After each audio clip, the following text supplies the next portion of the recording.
در این جشنواره که به مناسبت روز جهانی محصلین برگزار گردیده بود، 11 محصل پوهنتون کابل مفتخر به اخذ مدال و تقدیرنامه گردیدند.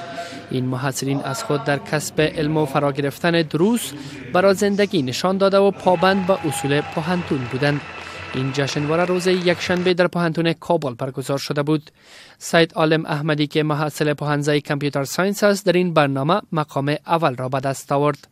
وی در صحبت با رسانه ها گفت: خودم با طرحی که به نام اکسنت یا نسل جدید اینترنت داشتم که در حقیقت توسط از این طرح میتونیم تمام وسایل زندگی خود را از راه دور کنترل بکنیم و ماموریت های بسیار مشکل ما میتونیم به اساس طرح از راه دور کنترل کنیم که ما بعضی نمونه هایش به شکل عملی و پرکتیکال هم ساختیم و این مورد تایید استادای مسلکی پوهنځی ما قرار گرفتن و اون تشویقایشان بودن که ما اینجا رسیدیم.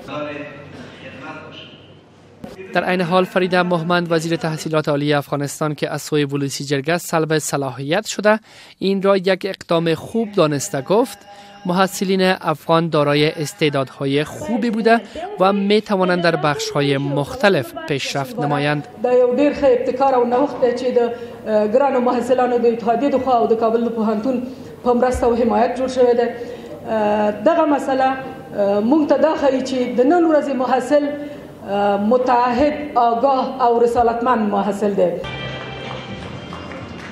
حمید فاروقی رئیس پوهنتون کابل که یکی دیگری از سخنرانان این جشنواره بود، از جوانان و نقش آنان ستایش نموده گفت: روز محصلین ما دقیقاً درک رسالت خود کردن، به تاریخ خود آموختن، به مسائل تعلیم خود، به مسائل اکادمیک و به سایر ارزش‌های ملی و منافع ملیشان در صدر تمامی مباحث توجه و تمکین دارند و از طریق ایجاد تشکل‌های اتحادیه‌ایشان و دفاع از منافع تحصیلی و قشر محصلی تلاش خود به خرج دادند.